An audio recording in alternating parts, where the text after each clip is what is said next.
Joining me now is Time Magazine International Editor Jim Frederick, also former State Department officer, Egyptologist Joel Rubin, who is now Director of Policy and Government Affairs for the Plowshares Fund, which is a grant-making foundation. Good afternoon to both of you, gentlemen.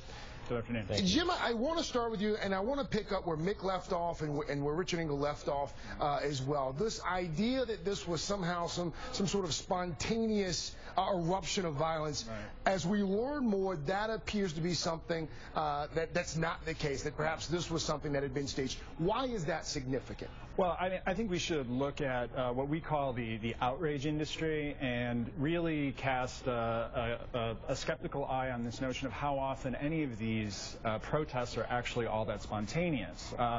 Details are coming out as we speak. Yeah, who brings an RPG to a spontaneous demonstration?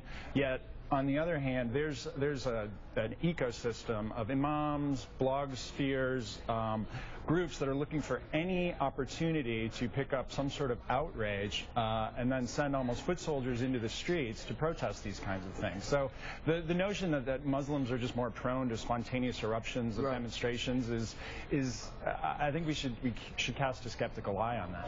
Joel, this morning, Secretary of State Clinton echoed a sentiment that lots of folks who are awakening, who had seen this and heard about this, were probably thinking, how could they? How could this happen in Libya, a country that we saved, in a city that we helped save as well? How could something like this happen there? Especially, what does this do to the relationship with that new government? It's also, in addition to how could this happen in Libya, how could this happen to Chris? For those of us who knew him, who worked with him in Washington, he was a stellar figure, a kind soul, and someone who really understood how to work with people, and he will be sorely missed. How can this happen with Libya? We have to think of what Chris was doing there and what his example was, which is to be out really with the people, trying to make a better relationship between the U.S. and Libya. This is going to be an ongoing struggle. We don't see changes overnight, and Chris has been at the forefront of this. Unfortunately, we're losing him and we've lost him, but really this is part of a longer trajectory that we're going to have to navigate, and there will, unfortunately, as we just witnessed, be days that are very depressing like we just had. Jim, one of the things that this also seems to do is to make us more aware of the chasm that exists between some of these governments, the government in Egypt, the government in Libya, the chasm between these governments and the streets and the people that they are governing. Yeah, I mean, I think in some ways this story, while a human tragedy, is both smaller and bigger than the current narrative. On the one hand, it's smaller in that the United States foreign policy is not going to be substantially altered. I mean, we can build better ties. We can try to, make harder defenses and make sure that things like this don't happen again. The reason that it's a bigger story is because we're clearly losing the info war or the narrative war. Why are we losing that war? Because it sure can't be from a lack of trying. I just think that, literally and figuratively, we don't speak some of these imams' languages. We don't communicate to the street directly enough. I think that there's a lot of vested interests in making sure that the U.S. is demonized around the world. So I think it's a particularly difficult problem that, the story is simultaneously smaller and larger than we're giving it credit for right now.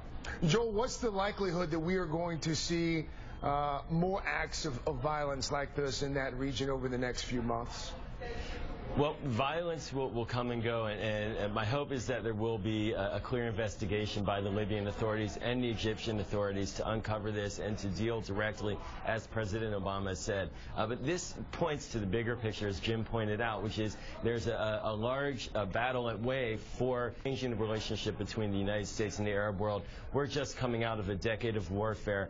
We have new relations that are beginning to unfold. We need to fix that. We need to avoid future conflicts with Iran, right-size our relations with North Africa, with the Arab world, and unfortunately these hard days are ahead of us. But also, as Jim pointed out, there are many Muslims across the region that are aligned with us, including the Libyan government, which condemned this heinous attack. So we need to work to build those alliances and strengthen them in the days ahead. Jim, one of the ways that alliance would probably be strengthened in the eyes of many is for the attackers to be apprehended quickly. Yeah. What's the likelihood that we are going to see the folks who are responsible for this attack, as the president said, brought to justice quickly? Well, that's a great question. I think the story is moving as we speak. I couldn't really presume to guess. Yeah. I think it could go, either way. I think we might find out within the next couple of days. I think that there's a pretty firm determination to certainly try.